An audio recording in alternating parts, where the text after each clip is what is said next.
Doctor صداقت علی، آپ کہہ رہے تھے کہ ہمیں کیپیبلٹیز اجاگر کرنے کے لیے پرابلمز آتی ہیں. کیونکہ جب پرابلمز آتی ہیں تو تکلیف ہوتی ہے نا، اور وہ دو طرح کی ہوتی ہے، کبھی جسمانی کبھی ذہنی.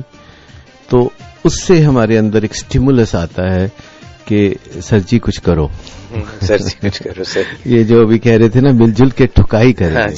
یہ جو ٹھکائی ہے نا، یہ کوئی تاریخی طور پر بہت کارآمد چیز سمجھی جاتی رہی ہے. کارآمد تھی بھی.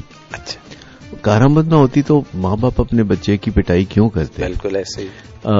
گڈ فیتھ میں کرتے ہیں، ٹیچرز بھی کیا کرتے تھے، اور بہت ساری سورسز سے ٹھکائی کی بات ہوتی ہے.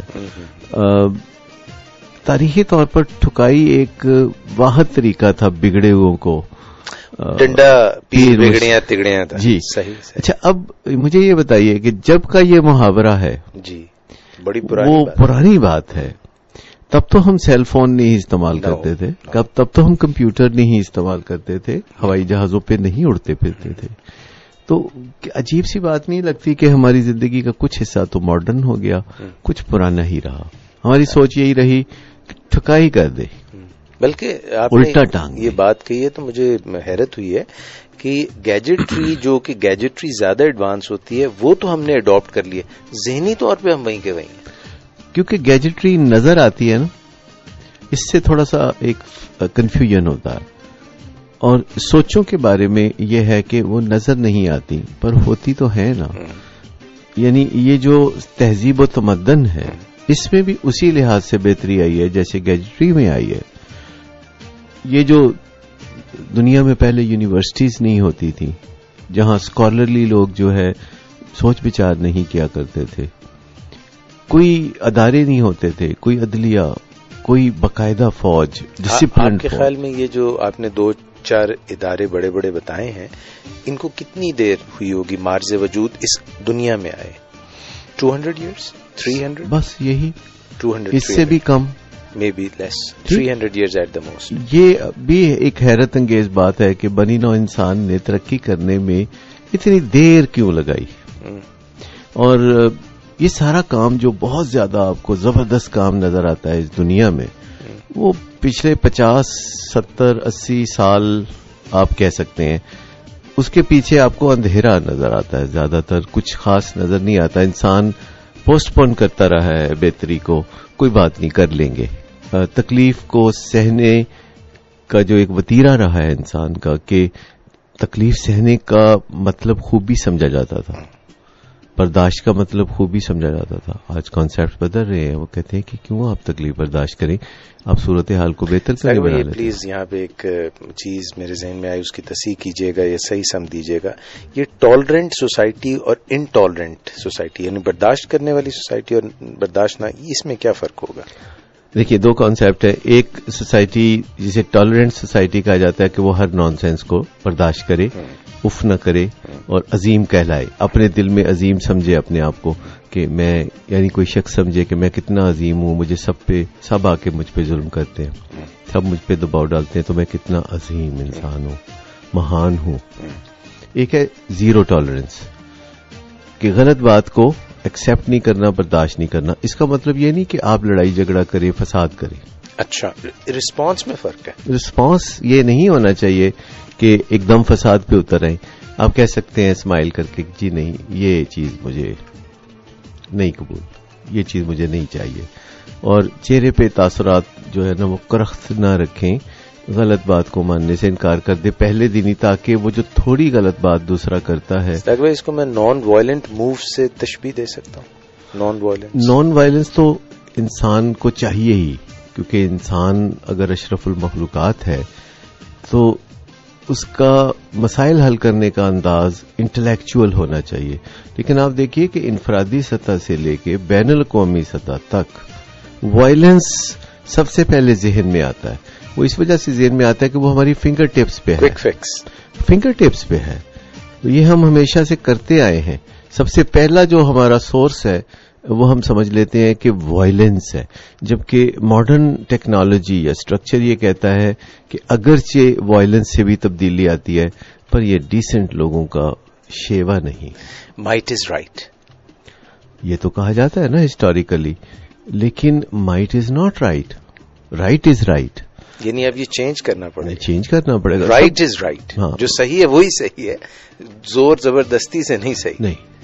تو یہ جو اب دنیا میں اسٹرکچر ہے کہ تبدیلی لانا چاہتے ہیں, آپ کسی کو بدلنا چاہتے ہیں, تو اس میں وہ کہتے ہیں اگرچہ ہم تسلیم کرتے ہیں کہ یہ جو مار کٹائی ہے یا سزا ہے یا جو بہت کڑا احتساب ہے یا ظالمانہ احتساب ہے, بے رحم احتساب ہے, اس سے فرق پڑتا ہے, کوئی اس سے انکار نہیں کر رہا, لیکن یہ کوئی ڈیسنٹ طریقہ نہیں ہے. انسان ڈیسنٹ طریقوں کی طرف چلتا ہے. حتیٰ کہ لینڈ نمبر جو ہوتا ہے اس میں بھی کام چلتا تھا, لیکن وہ کنوینئنٹ نہیں تھا, وہ اتنا ڈیسنٹ نہیں تھا جتنا کہ یہ سیل فون کا ہے. اور سیل فون ایک اسسٹنٹ کے طور پر بھی آپ کے ساتھ کام کرتا ہے, ایک آپ کا پرسنل اسسٹنٹ, جس میں وہ آپ کا روزمرہ جو طریقہ کار ہے کام کرنے کا وہ اس میں ہو سکتا ہے. اس میں انٹرنیٹ موجود ہے اب سیل فون کے اندر. میرے خیال میں عصر حاضر کی یا ماضی قریب میں جو ایجادیں ہیں اس میں جو سب چیزوں کو یکجا کرنے کا ایک نظر آتا ہے ماحول, وہ اس میں سیل فون میں نظر آتا ہے کہ ایک چھوٹی سی ڈیوائس میں آپ کو بہت ہی اچھے طریقے سے بے شمار سہولتیں حاصل ہیں.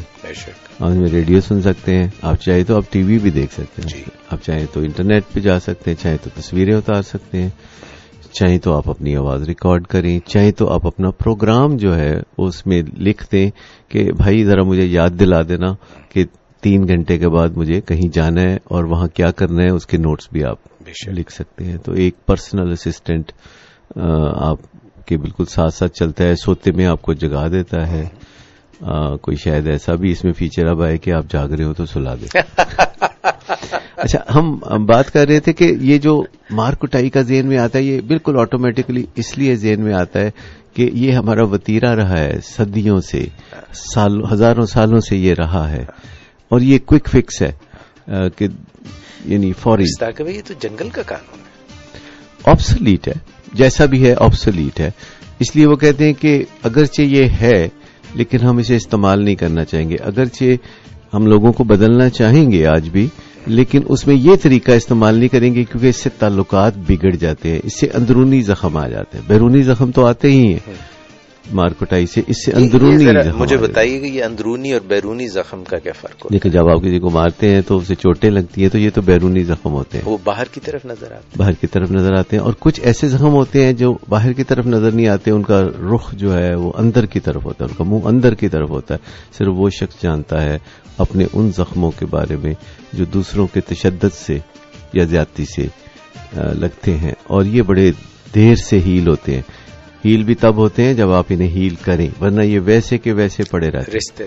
کیونکہ بیرونی زخم جو ہم دیکھتے ہیں اس میں پروسیس ہے کہ وقت کے ساتھ ساتھ وہ ہیل ہو جاتے ہیں اور ایک سکار چھوڑ جاتے ہیں. یہ اندرونی زخم کئی دفعہ چلتے رہتے ہیں اور انسان ان کو اندر سے دیکھتا رہتا ہے, اندر سے سنتا رہتا ہے, محسوس کرتا رہتا ہے, چھوتا رہتا ہے, اور ان کی ایک ذہن میں ایک چھایا سی رہتی ہے, ایک ذہن پہ اس کا پرچھایا سا رہتا ہے, اور انسان جو ہے وہ اس کے زیر اثر جو ہے مزید غلطیاں کرتا ہے. ٹھیک ہے نا. مسائل کا جہاں تک تعلق ہے, اس میں مسائل جب ہمیں پیش آتے ہیں تو ایک تو یہ ہوتا ہے کہ ہم ان کو مسائل کو حل کریں اور اپنے نقصان کا ازالہ کریں اور کچھ اضافی فائدہ اٹھائیں. دوسرا یہ ہے کہ ایک مسئلہ آئے, گھبرا کے پریشانی میں ایک اور مسئلہ پیدا کر دیں. آپ نے کہا کہ جب مسائل آئیں تو ایک تو ان کا ازالہ کریں, یعنی ایک طرح سے بریک ایون ہوئے جی, اور پھر اس سے کچھ فائدہ بھی نکل آئے.